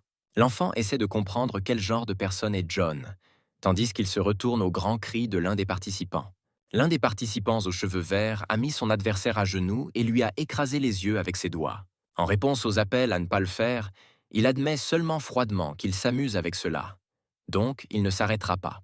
Après avoir arraché les yeux de son adversaire, le concurrent aux cheveux verts lui secoue la main et entend les cris de l'autre adversaire. Son complice, contrairement à ses yeux, a décidé de mordre le nez de son adversaire. Après avoir entendu suffisamment de cris de douleur, il donne un coup de genou à son adversaire au visage, l'assommant. John et l'enfant sont surpris que des psychopathes complets restent contre eux. Le haut-parleur annonce que la première partie s'est terminée avec succès, ajoutant que la deuxième partie commence dans 10 minutes dans le gymnase voisin. Les participants viennent au gymnase et se préparent à un nouveau défi. John demande à l'enfant pourquoi il a tant envie de participer à ce jeu, ce à quoi il répond qu'il doit gagner. Soudain, un inconnu entre dans la salle et dit qu'il a été chargé de diriger le deuxième match. Un homme portant un étrange masque sur le visage apparaît dans la lumière et se présente comme une marionnette. Il se dirige lentement vers le centre de la pièce, félicitant les vainqueurs du premier match et soulignant qu'il pensait que cela prendrait plus de temps. L'animateur décide d'aller droit au but et annonce le début du deuxième match. Le deuxième jeu est un défi de cartes aléatoires à une touche. La marionnette annonce les règles du jeu, qui stipulent qu'à chaque tour, l'équipe reçoit une carte avec une partie du corps qui doit être touchée par l'adversaire et une carte avec une partie du corps qui doit être touchée. L'animateur ajoute que le roi peut ordonner à son partenaire, ajoutant que si les ordres du roi ne sont pas suivis, le participant est immédiatement reconnu comme contrevenant et expulsé. John pense que les règles sont trop dures et essaie d'arrêter le jeu, mais le garçon l'arrête. Le garçon dit qu'il est toujours le roi, donc ils ne peuvent pas s'arrêter. John demande à l'enfant s'il va lui ordonner de prendre les coups pour lui-même.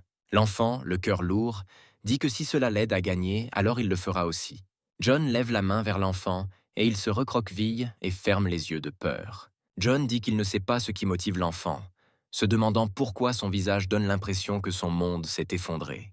L'enfant se souvient de sa sœur, qui l'appelle par son nom Charles et lui dit qu'elle va bien.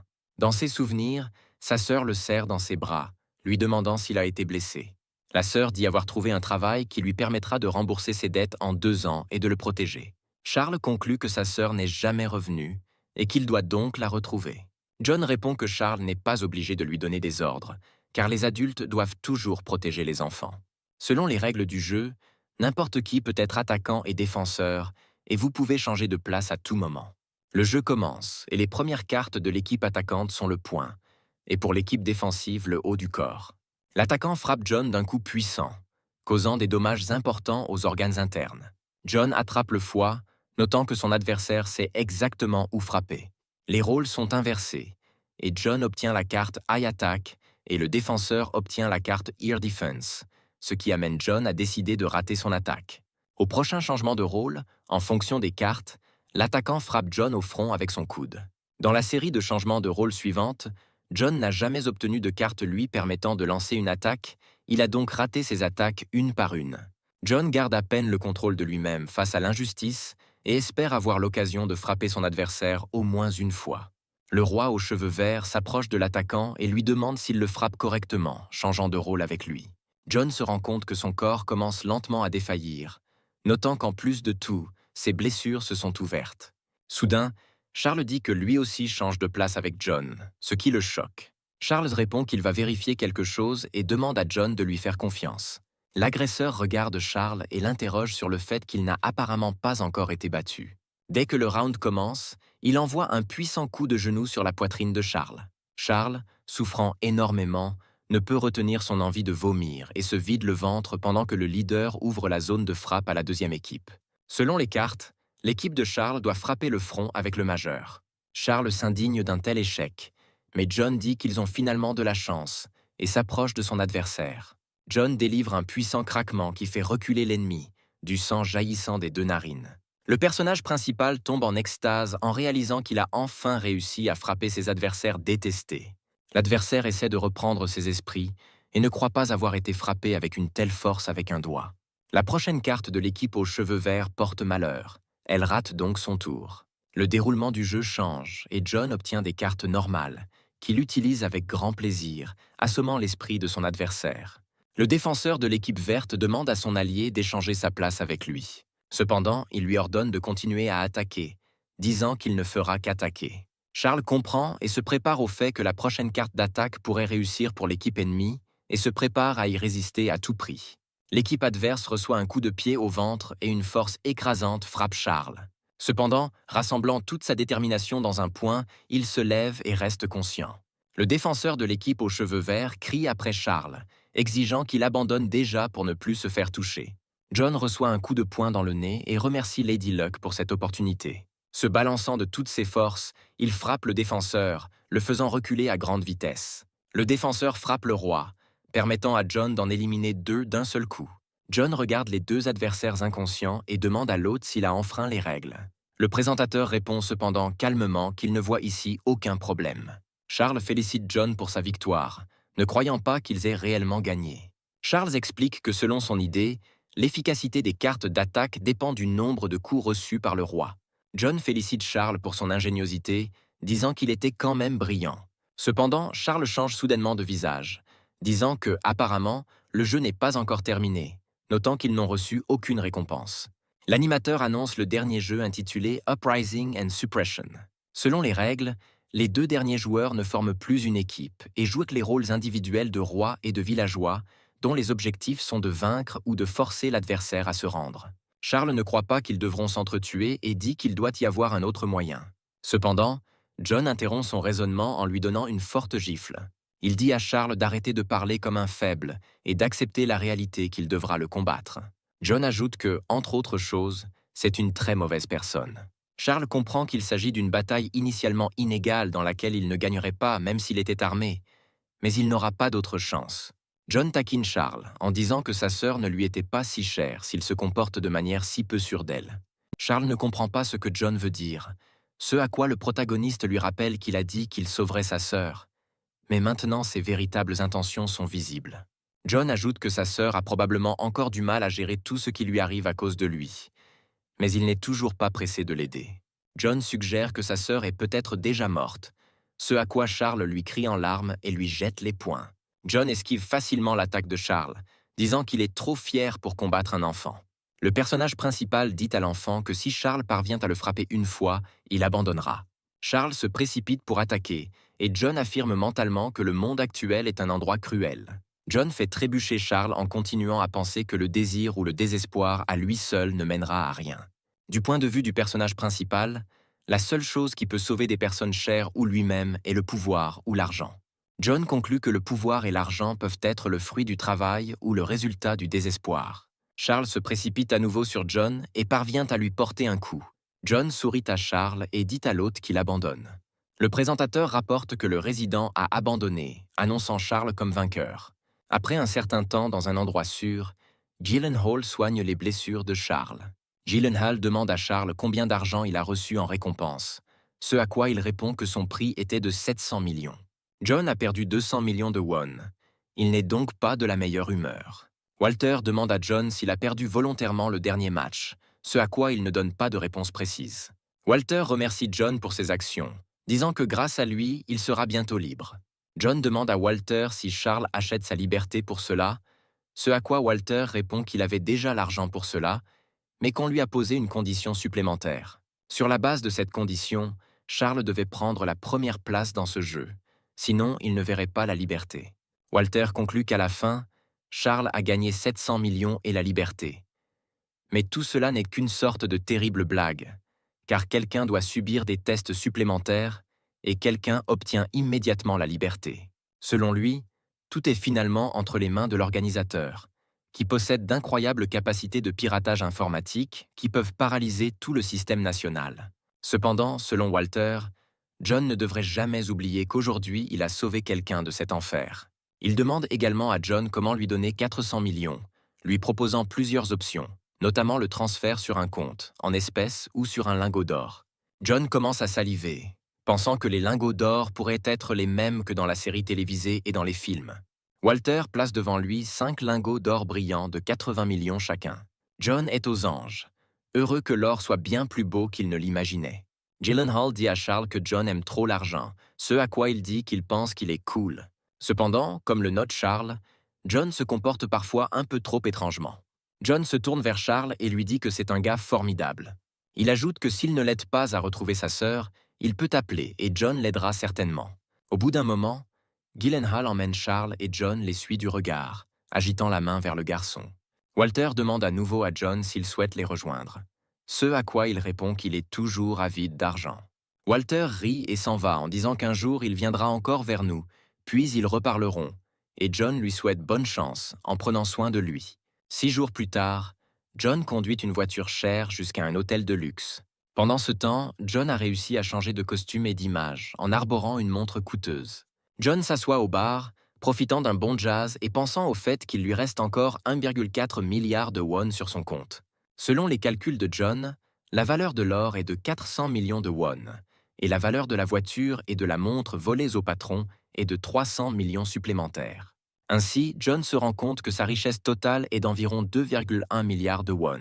Cependant, ses pensées sont interrompues par une belle fille qu'il a rencontrée il y a quelques jours. John réfléchit au fait qu'elle était la première personne de la haute société qu'il rencontre, mais leur interaction s'est avérée bien meilleure que je ne le pensais. Le personnage principal note qu'en plus d'être intéressé par la culture et la sociabilité, il était très attiré par son sourire sincère. La jeune fille le regarde en souriant gentiment et lui demande pourquoi il ne succombe pas à ses tentations. John se tourne nerveusement vers elle et lui demande ce qu'elle voulait dire, ce à quoi elle se contente de sourire, croyant qu'il ne l'a tout simplement pas comprise. La fille attrape la cravate de John et se rapproche un peu de lui, disant qu'elle est trop ivre pour rentrer seule à la maison. Sans résister aux demandes de la ramener chez elle, John marche avec elle et s'étonne du luxe des bâtiments locaux. Il regarde la maison, se rendant compte qu'un appartement coûte au moins 1 milliard et lui demande si elle y habite, ce à quoi elle reçoit une réponse affirmative.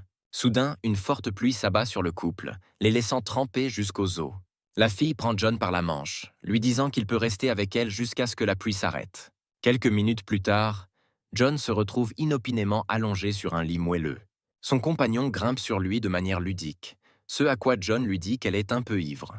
La fille le regarde, après quoi elle rit et dit qu'elle est absolument sobre et lui demande d'enlever ses lunettes. John attrape la main de la fille et la déplace sur le lit, se penchant sur elle. La jeune fille le regarde avec une légère surprise. Après quoi, elle sourit en disant qu'elle ne s'attendait pas à une telle pression de sa part. John examine sa compagne et lui demande d'arrêter de s'amuser. La jeune fille, cependant, ferme les yeux et lui murmure en lui demandant de tout oublier, se mettant à pleurer doucement. Après quoi, elle s'endort rapidement. Après ce jour, cette fille va commencer à appeler John souvent et il s'est vraiment intéressé à elle. John avoue qu'il allait au travail pour rééduquer son patron, qu'il regardait toutes sortes d'absurdités au travail et qu'il ne faisait pas grand-chose. Cependant, maintenant, après le travail, il a commencé à sortir souvent avec cette fille. John croit sincèrement que cette fois-ci a été vraiment incroyable. Cependant, à mesure que John la voyait davantage, il continuait à trouver de plus en plus de raisons pour lesquelles il devrait s'éloigner. John décide que ce soir sera son dernier, mais son rendez-vous propose soudain une relation. Bien que choqué par ses propos, John refuse, la tristesse au cœur. Son compagnon ne comprend pas pourquoi il refuse la proposition d'une fille belle, séduisante et riche, mais John croit en privé qu'à cause de lui, elle pourrait avoir des ennuis. John la remercie pour tout le temps qu'ils ont passé ensemble et s'en va, pensant tristement qu'avec lui, la vie de cette belle fille va se transformer en enfer. Soudain, il entend le son douloureusement familier de ce même appareil derrière lui. John se retourne et aperçoit le tour de cou de sa compagne, lui disant que sa mission a échoué. Selon l'appareil, elle avait pour tâche de rester en relation avec John pendant 10 jours et de passer inaperçue. La fille regarde John en disant qu'elle est une joueuse spéciale, tout comme lui. Elle demande à John s'il est choqué qu'il ne soit pas unique, suggérant qu'il est encore un débutant. L'appareil donne à la jeune fille la prochaine mission, qui est de tuer John. John a le temps de réfléchir qu'il n'aurait pas dû refuser cette fille, quand soudain un couteau lui est lancé à grande vitesse, qu'il esquive miraculeusement. La jeune fille sort des couteaux de lancer, agréablement surprise que John ait esquivé son lancer, après quoi le système le présente à sa récente compagne nommée Jane. John décide de ne pas combattre Jane dans le parc et se retire du champ de bataille à grande vitesse. En fuyant Jane, il accède à son appareil et demande d'échanger un objet aléatoire. Jane part à la recherche de John dans la forêt, disant qu'il aurait dû lui parler plus tôt de sa formation. Elle dit ouvertement qu'elle a vraiment besoin d'un homme fort, et s'il s'avère que John est plus fort qu'elle, alors elle l'aimera vraiment. En entendant des bruits suspects, Jane lance un éventail de couteaux dans les buissons, mais il n'y a personne. Soudain, John s'approche de Jane et lui jette sa veste pour détourner son attention. Jane coupe instantanément sa veste et attaque John, mais il intercepte son couteau avec de nouveaux gants. John recule un peu et demande à Jane ce qu'elle fera s'il est plus fort. Après cela, il active une autre fonction de ses gants, à savoir la possibilité d'utiliser des décharges électriques. Jane est très surprise du gadget utile que John s'est procuré, tandis qu'il lui demande si elle faisait semblant de ressentir ses sentiments. Jane lui demande pourquoi il demande cela, car tout est déjà à la surface. Après avoir versé une larme avare, John dit que pour avoir joué avec les sentiments d'un homme, Jane sera punie de 50 000 volts. Jane admet qu'elle est un peu impressionnée par les compétences et les gadgets de John. Cependant, elle ajoute que ses jouets ne serviront à rien s'il ne parvient pas à l'attraper. Jane disparaît dans les airs et John essaie d'entendre à l'oreille où elle lancera sa prochaine attaque. Jane se prépare à attaquer et dit que dans un jeu où tout le monde risque sa vie, elle est la principale tueuse. Jane révèle qu'elle a grandi comme un tueur à gages qui n'a jamais échoué dans un seul travail et qui s'est mérité le surnom de Réglisse, en tant que fleur symbolisant la mort. John parvient cependant à réagir et intercepte tous les couteaux lancés sur lui. Il sourit et jette les couteaux en arrière, frappant l'arbre à côté de Jane. John dit que ces transferts ne servent à rien et lui demande si elle va continuer. Jane admet que John la surprend vraiment et se lance dans un combat rapproché. John et Jane tentent habilement de se rattraper en train de commettre une erreur, mais aucun d'eux n'y parvient. John essaie d'attraper Jane, mais elle, comme si elle dansait, l'empêche à chaque fois de réaliser son plan. N'ayant fait aucun progrès, Jane recule en disant qu'elle s'amuse tellement avec lui qu'elle est désolée de le tuer. Soudain, Jane propose une dispute à John, le surprenant par un changement d'humeur si soudain. Jane dit que s'il gagne, elle lui offrira un appartement d'une valeur de 2,6 milliards de won, et que si elle gagne, il deviendra son esclave. Jane dit qu'il peut imaginer tout cela comme un jeu et que s'il le souhaite, il peut céder. Soudain, Jane remarque comment John change en une fraction de seconde et un frisson la traverse. La perspective de posséder un appartement d'une valeur de 2,6 milliards de won amène John à réveiller des pouvoirs cachés en lui. En un clin d'œil, il disparaît dans les airs et apparaît juste derrière Jane. Ce n'est que par miracle que Jane parvient à esquiver son attaque, et 50 000 volts pénètrent dans le sol à côté d'elle. John exige que Jane se cède son appartement, la regardant avec un regard menaçant, plein de désir. Pour la première fois de sa vie, Jane ressent une véritable peur de quelqu'un et perd brièvement son sang-froid.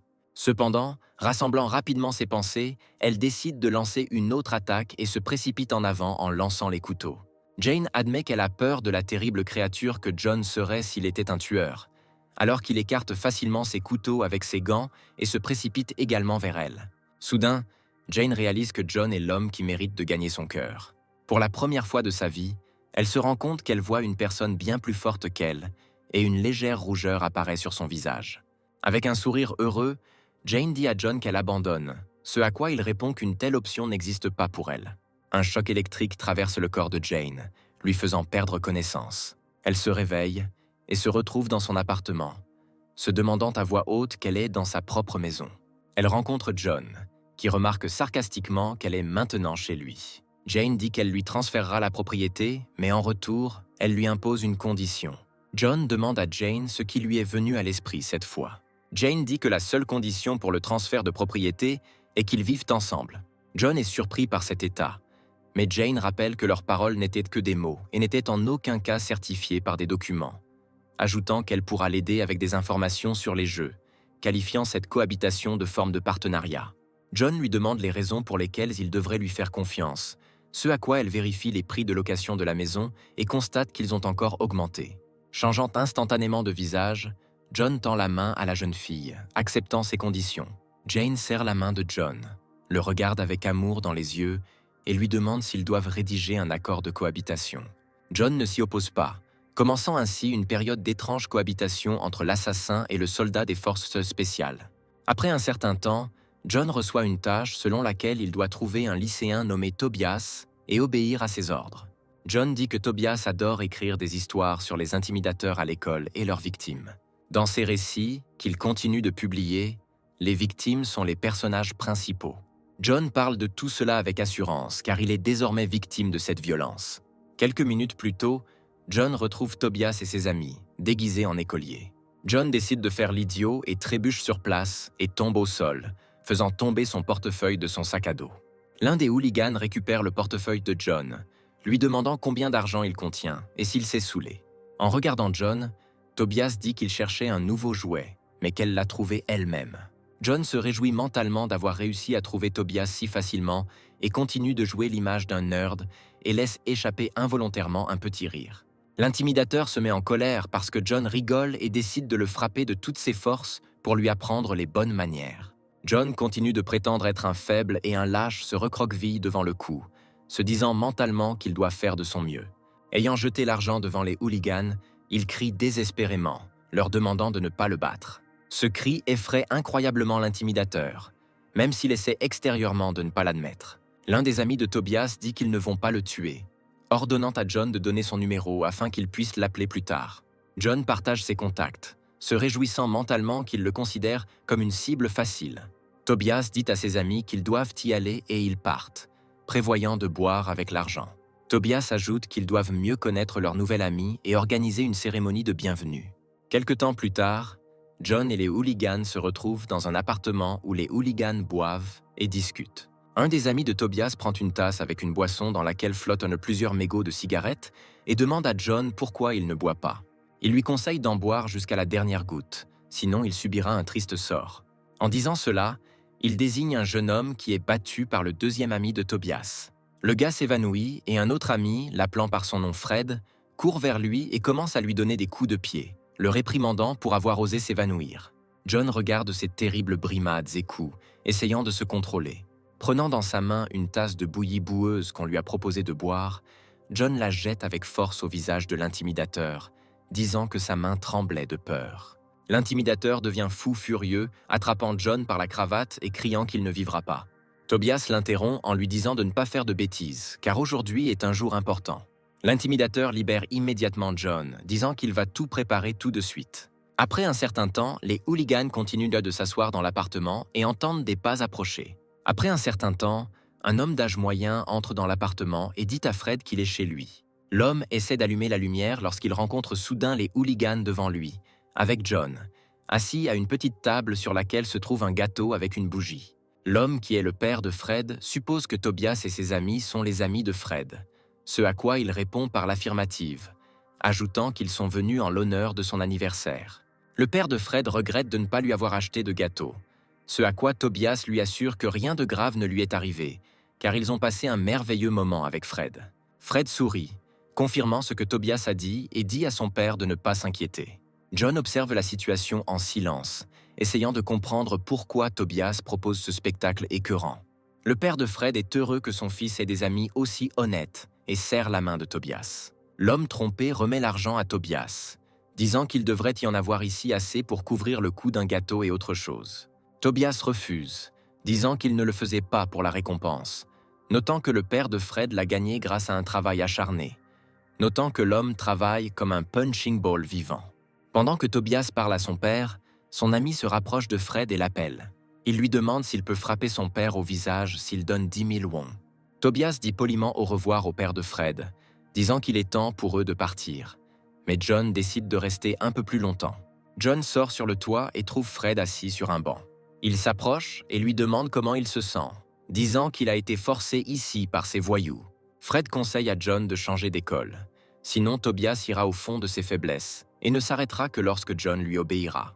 John demande à Fred quelle est sa faiblesse, ce à quoi il répond que sa faiblesse est la famille.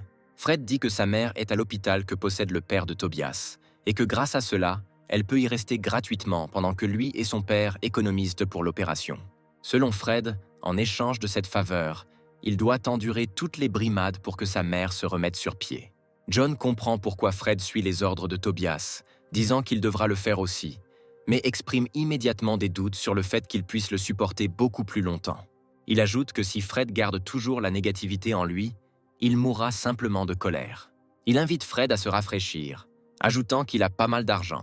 Le lendemain matin, John se prépare à nouveau pour l'école, pensant à un plan d'action, se parlant tout seul. Jake s'approche doucement de lui et lui demande s'il s'inquiète de quelque chose.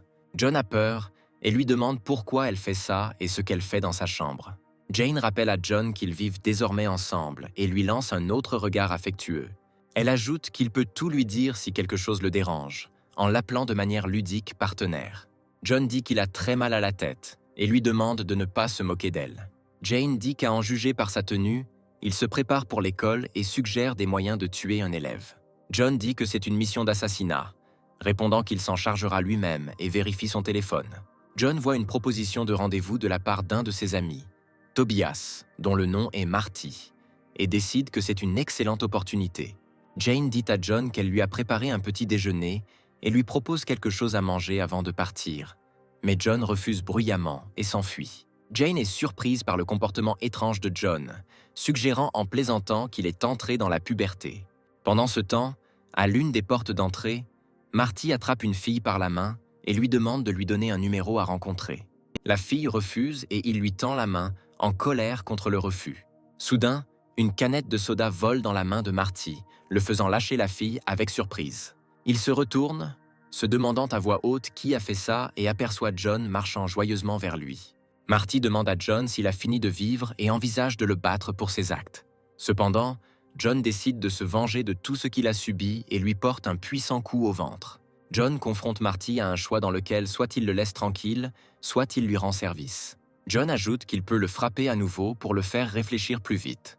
Marty est d'accord, disant qu'il fera tout ce que John dit et demande ce qu'il doit faire. John jette l'argent à Marty, disant qu'il devrait le prendre et garder secret tout ce qui s'est passé. Selon John, à tous autres égards, Marty devrait vivre comme avant et tout faire naturellement. Il demande à Marty où se trouve le reste des punks et, après avoir reçu une réponse, lui ordonne d'y être emmené. Après un certain temps, Tobias dit à John que c'est maintenant son tour. Il tient Fred, exigeant que John ne lui pique pas ses forces et ne le frappe pas correctement. John se tient dans le petit garage et regarde Fred, disant mentalement que Fred avait raison la dernière fois qu'ils ont parlé. Il se souvient que Fred lui avait dit que Tobias demanderait tôt ou tard à John de le frapper, lui disant de ne pas hésiter car il prendrait tout. John commence à frapper Fred de manière ludique, mettant à peine aucune force dans ses coups. Marty regarde, ne croyant pas que John frappe Fred si faiblement. Tobias exige que Marty donne une leçon à John, à laquelle Marty commence à hésiter sur le champ. Tobias remarque l'hésitation de Marty et lui dit qu'il doit obéir sans poser de questions. Marty est nerveux, regardant avec horreur John, qui essaie de lui dire quelque chose. Marty lit les lèvres de John, lui disant de se comporter comme d'habitude. Marty, désespéré, frappe John au visage, effrayé qu'il ait osé faire une telle démarche. John commence à pleurer de manière théâtrale, disant que Marty lui a donné la condition que John doit lui donner l'argent pendant que Tobias n'est pas là et qu'il le laissera tranquille. Selon John, Marty a qualifié Tobias de médiocrité et de sans valeur, disant à John de ne pas s'inquiéter. John, versant des larmes, traite Marty de menteur malhonnête et lui demande de lui rendre son argent. En mettant ses mains dans les poches de Marty, John en sort des tas d'argent et les éparpille sur le sol.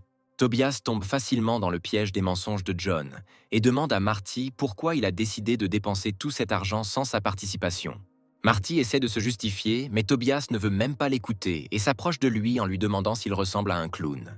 Après un certain temps, après avoir battu Marty à moitié mort, Tobias dit que son humeur est ruinée et demande à son ami restant de nettoyer les lieux avant de partir. L'intimidateur est surpris que Marty ait toujours agi avec autant d'arrogance et suggère qu'il ne pouvait pas se lasser de sa richesse. L'intimidateur remarque que John récupère tout son argent et lui demande s'il a vraiment pris tout l'argent de Marty. Il ajoute qu'il peut les lui retirer et le garder bien mieux, affirmant qu'il a de meilleures chances contre Tobias. John dit qu'il peut lui donner tout l'argent d'avance, ajoutant qu'il lui donnera 5 millions supplémentaires une fois qu'il aura terminé ses affaires. En retour, John décide de demander une petite faveur à l'intimidateur. Quelque temps plus tard, John et Fred sont assis en couple sur un banc, prenant une pause dans leurs aventures. John tend son sac à Fred, qui lui demande ce qu'il contient.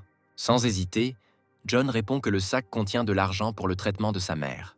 Fred dit qu'il ne sait pas d'où John a obtenu autant d'argent, ajoutant qu'ils se connaissent à peine, donc son comportement semble étrange. John dit qu'il ne pourra certainement pas tout dire, mais la seule chose qu'il peut dire, c'est qu'il a juste beaucoup d'argent. John ajoute qu'il admire Fred pour avoir tenu bon et survécu tout ce temps, étant seul et perdu sans aucun soutien. John dit qu'il veut montrer à Fred qu'il y a plus dans le monde que l'obscurité, en lui disant de dépenser de l'argent pour transférer sa mère dans un autre hôpital et obtenir un traitement décent. Les larmes commencent à couler des yeux de Fred, et John dit qu'il veut entendre son histoire. 2 jours plus tard, l'homme de main de Tobias entre dans le gymnase où travaillait autrefois le père de Fred. John le rencontre, regardant derrière un sac de boxe, heureux qu'il soit enfin arrivé. John dit à l'intimidateur qu'il voulait lui demander de s'entraîner, ajoutant qu'il lui donnerait 5 millions de won s'il gagne. L'intimidateur est surpris par ces conditions et demande à John s'il va vraiment le payer pour avoir gagné. John le confirme, ajoutant que Fred sera son adversaire. Le tyran éclate de rire en disant que Fred est leur punching ball, mais il accepte. Il s'approche de Fred et lui dit qu'il pensait qu'il était mort quelque part parce qu'il ne répondait pas à leurs appels, ajoutant qu'il ne s'attendait pas à ce que Fred se couche ici et apprenne à combattre les dragons. L'intimidateur dit qu'il n'a aucune raison de ne pas se battre et espère recevoir un coup de poing au visage. Les participants entrent sur le ring et Fred demande à John si tout ira bien, ce à quoi il donne une réponse calme et affirmative. L'intimidateur se souvient mentalement qu'il a entendu des informations de Fred selon lesquelles son père était en charge de cette salle.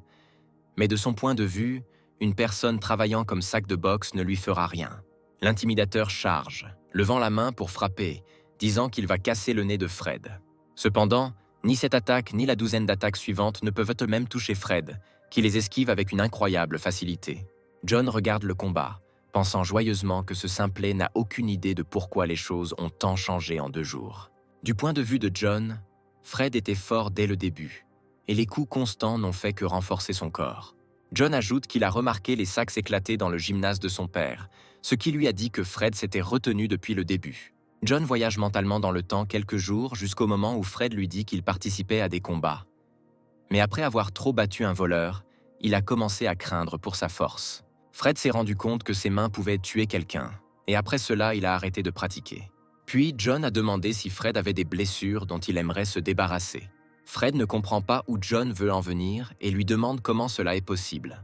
John enfile sa casquette d'instructeur et lui dit que désormais, il ne répond plus que par une phrase exactement à ses paroles. Grâce au lavage de cerveau de l'armée et à un entraînement infernal, John force Fred à surmonter sa peur. En quelques séances éreintantes, John détruit les complexes de Fred qui ne gênent plus ses mouvements. Pendant ce temps, Fred donne un coup puissant à l'intimidateur épuisé, l'assommant. Fred regarde son adversaire vaincu, observant avec indifférence son triomphe. Il avoue à John qu'il souhaite désormais retourner à la boxe. La scène est interrompue par l'apparition soudaine de Tobias, qui dit qu'il a raté tout le plaisir. Tobias dit qu'il n'est pas venu ici depuis longtemps, soulignant que cet endroit le dégoûte toujours. Il ajoute qu'il a entendu dire que la mère de Fred déménage dans un autre hôpital et regrette qu'il ne puisse désormais plus le maltraiter. Le monologue de Tobias est interrompu par Fred, lui disant de fermer la bouche et de monter sur le ring.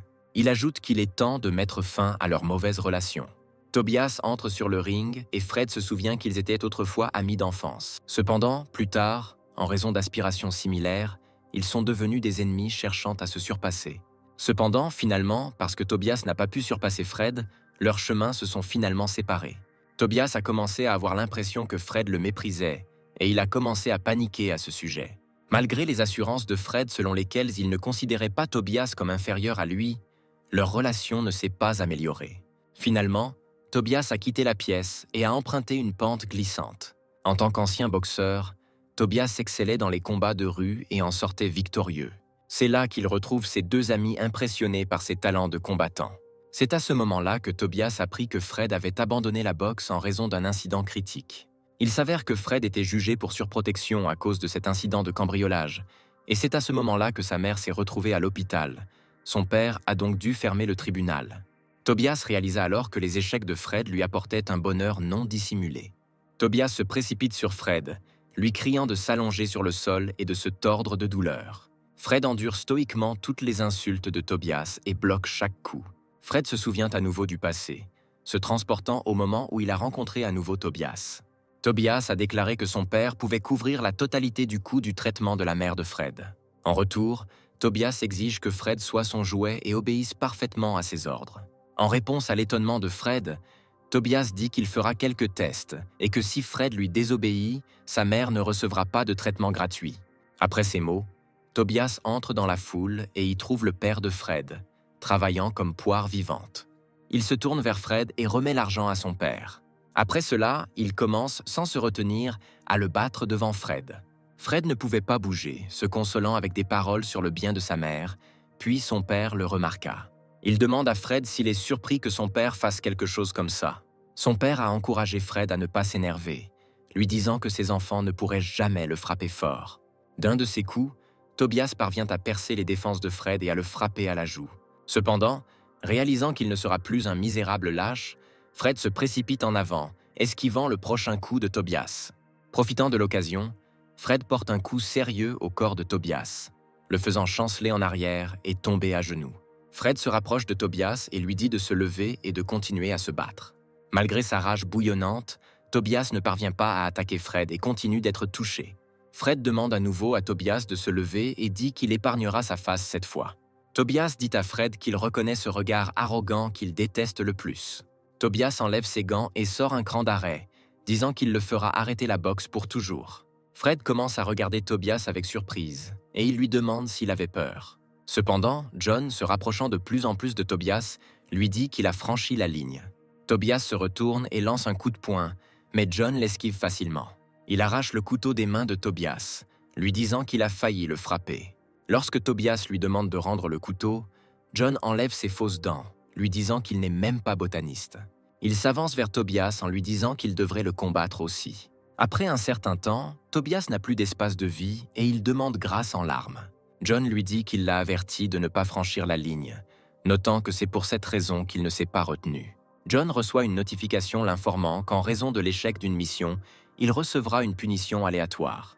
Fred demande à John avec surprise qui il est, le plongeant dans une légère stupeur. Cependant, sans attendre de réponse, il suppose que John est un professionnel qui ne combattra pas les gens ordinaires. Fred dit qu'il veut toujours remercier John pour tout ce qu'il a fait, parce que tout ce qui s'est passé aujourd'hui, c'est grâce à lui. John dit qu'il a fait cela parce qu'il avait reçu de l'aide quand il était jeune, ajoutant que si Fred le voulait vraiment, il pourrait le rembourser lorsqu'il réussirait. John conclut mentalement que l'argent est déterminé par le propriétaire qui le possède, ajoutant que pour certains, c'est une opportunité de se présenter au-dessus des autres, et pour d'autres, c'est une opportunité de commencer une nouvelle vie. Pendant ce temps, le système impose une punition à John, à la suite de laquelle une véritable chasse lui est annoncée.